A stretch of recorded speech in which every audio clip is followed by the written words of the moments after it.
আসসালামু আলাইকুম ওয়া রাহমাতুল্লাহ। আপনাকে মাদিনার মায়া চ্যানেলে জানাই আন্তরিক স্বাগতম। এই চ্যানেলে আপনি পাচ্ছেন ইসলামিক শিক্ষামূলক গল্প, নসিহত এবং হৃদয় ছোঁয়া মানবিক বার্তা। সাথে থাকুন, উপকৃত হন। আপনারা সবাই কেমন আছেন? আজকের ভিডিওতে আমি আপনাদের সামনে তুলে ধরব একটি হৃদয়স্পর্শী শিক্ষামূলক গল্প। আশা করি আপনি মনোযোগ দিয়ে শুনবেন এবং অন্তরে ধারণ করবেন। কোনো ভুল হয়ে গেলে অনুগ্রহ করে ক্ষমাসুন্দর দৃষ্টিতে দেখবেন।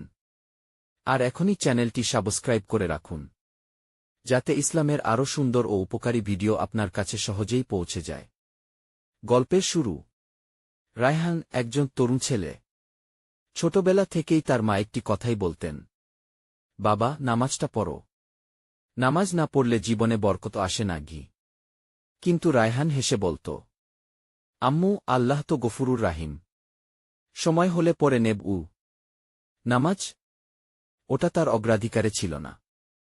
সময় গড়াতে থাকে। রায়হান বড় হয়, পড়াশোনা শেষ করে ভালো একটি চাকরি পেয়ে যায়। টাকা, গাড়ি, ফ্ল্যাট সবকিছু যেন একে একে হাতে এসে যায়। সে আয়নায় তাকিয়ে নিজেকেই বলে, নামাজ ছাড়াও আমি সব কিছু পেয়েছি। আমি নিজেই আমার ভাগ্য গড়েছি গি।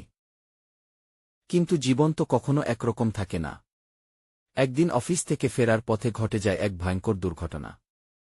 গাড়ি উল্টে যায়। রায়হান অল্পের জন্য বেঁচে যায়। শরীরে বড় ক্ষতি হয়নি, তবে ডাক্তার বলেন, ভিতরে ভিতরে শরীর দুর্বল হয়ে যাচ্ছে।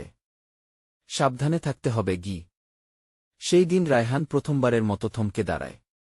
এরপর ধীরে ধীরে তার জীবনে পরিবর্তন আসতে থাকে।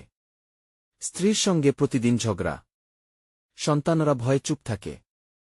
বাড়ির পরিবেশ এমন যে মনে হয় ঘরে শান্তির বদলে লুকিয়ে আছে ঝড়। একদিন অফিসে ঘটে বড় একটা ভুল। বস রাগান্বিত হয়ে বলেন, আজই আপনার শেষ দিন ঘি। বন্ধুরা, যারা আগে খুব কাছের ছিল, তারা যেন এখন অচেনা হয়ে গেছে।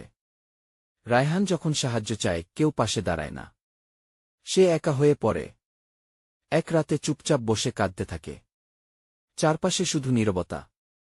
হঠাৎ তার মনে পড়ে যায় মায়ের সেই কথা, নামাজ জীবনকে বদলে দেয় বাবা। সেই রাতে রায়হান একটি স্বপ্ন দেখে। সে অন্ধকার এক কবরে একা। চারদিক থেকে ভেসে আসছে একটাই আওয়াজ, নামাজ কোথায়? নামাজ কোথায়? হঠাৎ তার ঘুম ভেঙে যায়। বাইরে ফজরের আয়ান ভেসে আসছে। সে কাঁদতে কাঁদতে উঠে বসে ও করে। প্রথমবারের মতো হৃদয় দিয়ে নামাজে দাঁড়ায়।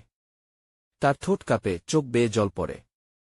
হে আল্লাহ, আমি ফিরে এসেছি।